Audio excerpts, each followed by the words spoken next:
ဒီဇလန်လေးကတော့ကာရစ်ဘီယံပင်လယ်ထဲမှာဂျန်နီဖာတယောက်ငါးမန်းပေးကနေလွတ်အောင်ရုန်းကန်လိုက်ခတ်ပြီးကမ်းခြေကိုအသေးအတန်ကူးခတ်လာရတဲ့မြင်ကွင်းနဲ့စတင်ထားပါတယ်။ကုန်းပေါ်ရောက်တာနဲ့သူခန္ဓာကိုယ်တစ်ခုလုံးစာလောင်မောပန်းပြီးလဲကျသွားပါတော့တယ်။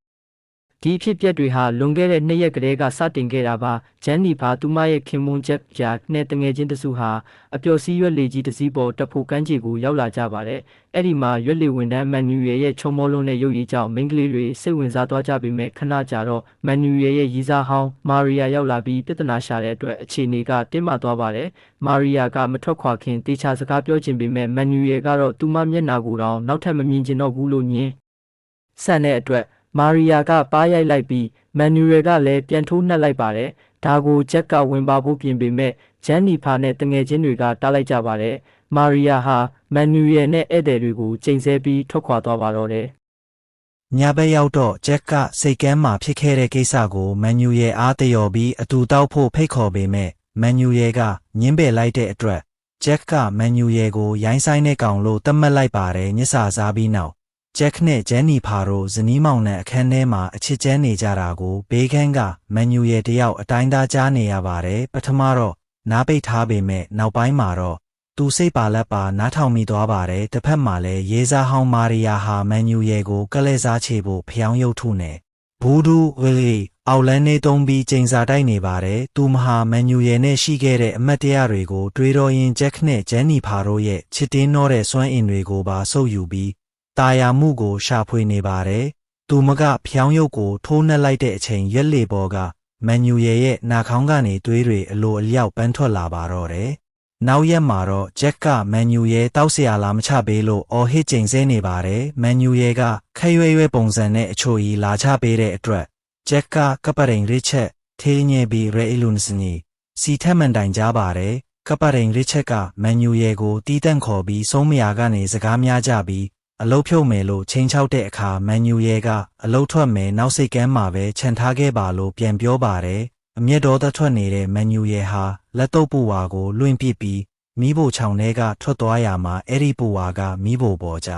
ပြီးမိဆက်တင်လောင်ကျွမ်းပါတော့တယ်မိခိုးတွေမြင်ရတဲ့အတွက်အဲ့ဒီတွေကပ်ပရင်ကိုအကြောင်းကြားပြီးကပ်ပရင်ကမိသက်စေးဘူးနဲ့လာငိမ့်သက်ပေမဲ့မိကအရန်ပြင်းထန်နေပြီမို့မရတော့ပါဘူးရွက်လေကြီးကိုစွန့်ခွာဖို့ကပ်ပရင်ကအမိန်ပေးတဲ့အခါဂျက်ကသူ့ရဲ့အားလက်ရက်ပျက်စီးရမလားဆိုပြီးကပ်ပရင်နဲ့စကားများပါသေးတယ်သူတို့အားလုံးအသက်ငယ်လေးနှစ်စီးနဲ့ခွဲခွာထွက်ပြေးပြီးမကြခင်မှာပဲရွက်လေကြီးပေါက်ကွဲသွားပါတယ်ကန်ဆိုးချင်တော့ပြင်းထန်တဲ့မုန်တိုင်းတန်ကြောင့်အသက်ငယ်လေးတွေပျက်စီးပြီးအားလုံးပင်လဲ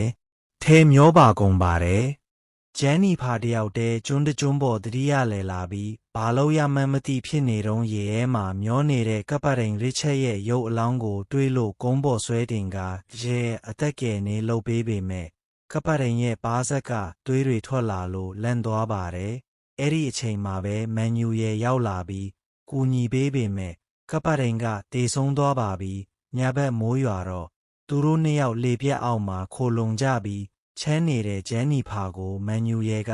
သူ့အင်ဂျီပေးဖို့ပါတယ်နောက်ရက်မှာတော့ကပ်ပရင်ကိုမြေမြုပ်တင်ကြိုပြီးမန်နူရဲကရေငုံမျက်မှန်နဲ့ပင်လယ်ထဲငုတ်ကအစာရှာဖွေပြီးတဲတဲကဓားတစ်ချောင်းကိုလည်းကောက်ရခဲ့ပါတယ်အင်ဂျီဘလာနဲ့ရေထဲကတက်လာတဲ့မန်နူရဲရဲ့ဗလာတောင်းတောင်ခန္ဓာကိုယ်ကိုဂျန်နီဖာတယောက်မတိမတာငင်းမောမိသလိုဂျန်နီဖာရေရဲဆင်းတော့လဲမန်နူရဲကပြန်လဲစိုက်ကြည့်ပါတယ်ဒီကျုံးကနေလွတ်ဖို့လမ်းနဲ့ချီကြနိုင်တာမို့မန်နူရဲကတစ်ကိုင်းတည့်ရက်တွေမျောပါလာတဲ့ပစ္စည်းတွေနဲ့တဲတလုံးဆောက်လုပ်ပေးပြီးအုံးရီနဲ့ငါးတွေကိုမျှဝေစားတောက်ကြပါတယ်တရက်မှာတော့ပြင်းရီနီးငွေ့နေတဲ့ဂျန်နီဖာကိုမန်နူရဲကစိတ်တက်ပြေအောင်ရေတူကူးဖို့ဖိတ်ခေါ်ပါတယ်ဝတ်စုံတွေရေဆိုမှာစိုးလို့မန်နူရဲကအဝိစားအလုံးချွတ်ပစ်လိုက်ပြီးရေထဲဆင်းသွားရာဂျန်နီဖာလည်းတုံဆိုင်နဲ့အဝတ်တွေချွတ်ပြီးလိုက်ဆင်းခဲ့ပါတယ်ရေကူးရင်းနဲ့မာရီယာအကြောင်းမေးမြန်းရာမှာမန်နူရဲကမာရီယာဟာကိုဝန်ရှိလို့လက်ထက်ခိုင်းပေမဲ့သူကညင်းခဲ့ကြောင်းမာရီယာကလူကြားတဲ့တိတ်ခါချလို့ကိုထိလက်ရောက်ဖြစ်မိတာပါလို့ရှင်းပြပါတယ်ဂျန်နီဖာအကြောင်းပြန်မေးတဲ့အခါဂျန်နီဖာကမဖြေဘဲရှောင်ထွက်သွားလို့မန်နူရဲကချမ်းသာတဲ့သူတွေဟာအောက်ခြေလူရန်စားကိုနှိမ်တက်တယ်လို့ကဲ့ရဲ့ပြီးဂျန်နီဖာရဲ့အလှအပကိုနှာခေါင်းသွေးထွက်မတက်စိုက်ကြည့်ကမင်းမှာနှလုံးသားမရှိဘူး လို့ပြောလိုက်ပါတယ်ညဘက်မှာဂျန်နီဖာကမန်နျူရဲကိုစိတ်ဆိုးပြီးစကားမပြောဘဲနေပေမဲ့နောက်ရက်မှာတော့ရံမဖြစ်ပဲသူငယ်ချင်းအဖြစ်နေဖို့သဘောတူလိုက်ကြပါတယ်မန်နျူရဲတယောက်ပင်လယ်ထဲငါးမန်းအနေအကြားကနေကြောက်ပုစုံတကောင်ရှာဖွေပြီးကမ်းခြေပြန်ရောက်တဲ့အခါတဲတောင်ပြင်ပေါ်မှာသတိမေ့မျောလူနီးပါးဖြစ်နေတဲ့ဂျက်ကိုတွေ့ရှိသွားပါတယ်ဂျက်ကိုကယ်တင်ပေးလိုက်လို့ဇနီးမောင်နှံနှစ်ဦးဝမ်းသာအားရပြန်လည်ဆုံတွေ့ကြပါတယ်ဂျက်သတိရလာတဲ့အခါဂျန်နီဖာနဲ့မန်နျူရဲတို့ရေထဲမှာပျော်ပါနေတာကိုမြင်ပြီးတန်သေးဝင်စပြုလာပါတယ်ဒါတင်မကပဲဂျက်ကသူကိုယ်တိုင်မီးမွေးထားနိုင်တာကိုပြပြီးကြွားဝပေမဲ့မန်နျူရဲကဒီကျုံးကတစ်သားနဲ့ဒီအတိုင်းမီးမွေးလို့မရမှန်တီးတာကြောင့်ဂျက်မှာမီးချစ်ဒဲရှီရီပါလာမန်တီသွားပါတယ်ဂျက်ကသူတို့သူငယ်ချင်းတွေအားလုံးတေဆုံးသွားပြီဖြစ်ကြောင်းအတည်ပြုပါတယ်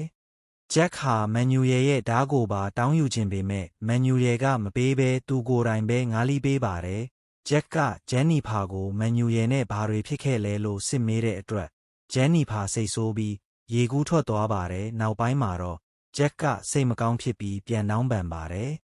ဂျက်ရဲ့တန်တရားတွေကပိုကြီးထွားလာပြီးကပရင်ရစ်ချက်ရဲ့အလောင်းကိုပြန်တူးဖော်ကာသူ့ရဲ့အဝတ်အစားဆေးလိမ့်နဲ့ဓာတ်တို့ကိုခိုးယူပါတယ်ဒါတင်မကပဲသူတို့ဇနီးမောင်နှံတဲထဲမှာနေပြီးမန်နျူရဲကိုလေပြက်အောက်မှာတွားအိတ်ခိုင်းပါတယ်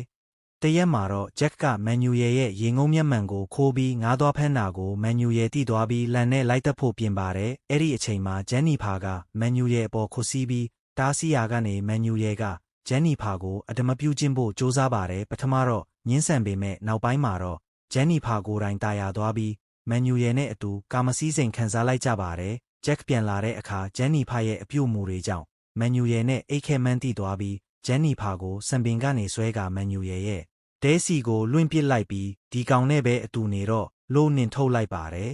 နောက်ပိုင်းမှာဂျက်ကပင်လယ်ထဲကနေအသက်ကယ်လေးအပြက်တစီးကိုဆွဲတင်လာပြီးပြုတ်ပြင်ပါတယ်ဂျန်နီဖာနဲ့မန်နျူရဲတို့ကဂျက်ကိုစနောက်ပြီးညဘက်မှာဂျက်မြင်သာအောင်ရေထဲမှာချစ်တင်းနှောပြကြပါတယ်ဂျန်နီဖာကဂျက်ရဲ့လေကိုခိုးပြီးထွက်ပြေးဖို့မန်နျူရဲကိုတိုက်တွန်းပါတယ်နောက်ရက်မှာဂျက်အစာရှာသွားတော့သူတို့နှစ်ယောက်လေခိုးပြီးလွတ်မြောက်ဖို့စ조사ပေမဲ့ပင်လယ်လေရောက်မှလေကရေယိုစိမ့်လာပါတယ်ဒါဟာသူတို့ကိုတေတွင်းထဲတက်တက်ဆွဲသွင်းဖို့ဂျက်ကြံစီထားတဲ့အကွက်မန်းတီသွားပြီးကန်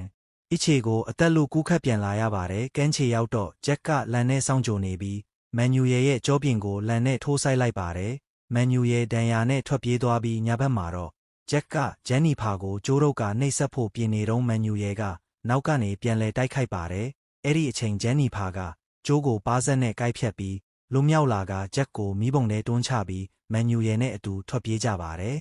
နောက်တနေ့မနက်မှာဂျန်နီဖာကဖျားနာနေတဲ့မန်နျူရဲကိုပြုစုပေးနေပါတယ်တစ်ဖက်မှာလည်းရေးစားဟောင်းမာရီယာဟာသူမရဲ့ဘူးဒူးရုပ်ထုကိုသုံးပြီးမန်နျူရဲကိုတေးအောင်ကျင်းစာတိုက်ဖို့ပြင်ဆင်နေပါတယ်ဂျက်ကခြေရာခံပြီးသူတို့ရှိရာတစ်ပင်ပေါ်အထိလိုက်လာပြီးတိုက်ခိုက်ပါတယ်ဂျန်နီဖာကဝင်သားပေမဲ့ဂျက်ကပယ်ထုတ်လိုက်ပြီးမန်နျူရဲကကြောက်ခဲနဲ့ဂျက်ကိုထုဖို့ပြင်တဲ့အချိန်မှာပဲမြို့ပေါ်ကမာရီယာကဖျောင်းရုပ်ထုကိုဓာတ်နဲ့အသေးထိုးဆိုင်လိုက်ပါတယ်အဲ့ဒီအခိုက်အတန့်မှာပဲမန်နျူရဲဟာအရှိန်လွန်ပြီးအောက်ကလန်ဂျွန်ပေါ်ကျဆင်းကပွဲချင်းပြီးတေဆုံးသွားပါတော့တယ်။ဒီနှစ်အကြာမှာတော့ကျွန်းနာကိုကဘာလက်ခီးသည်ရက်လေတစီရောက်လာပြီးတဲထဲမှာအိပ်ပျော်နေတဲ့ဂျန်နီဖာကိုကယ်တင်သွားကြပါတယ်။ဂျန်နီဖာဟာဂျက်ရဲ့မိချစ်ကိုကောက်ယူပြီးရက်လေပေါ်လိုက်ပါသွားပါတယ်။ရက်လေပေါ်မှာဂျန်နီဖာတယောက်ကောင်းမွန်တဲ့အစားအစာတွေစားတောက်နေချိန်ပင်လယ်ထဲမှာငါးဖမ်းနေတဲ့ဂျက်ကဂျန်နီဖာပါလာတဲ့ရက်လေကိုမြင်ပြီးကယ်ဖို့အော်ဟစ်အချက်ပြပေမဲ့ဂျန်နီဖာကတော့မတိကျင်အောင်ဆောင်ပြီးကျွန်းပေါ်မှာဂျက်တယောက်တည်းပုတ်တိုးပျက်စီးသွားဖို့ထားရခဲ့ပါတော့တယ်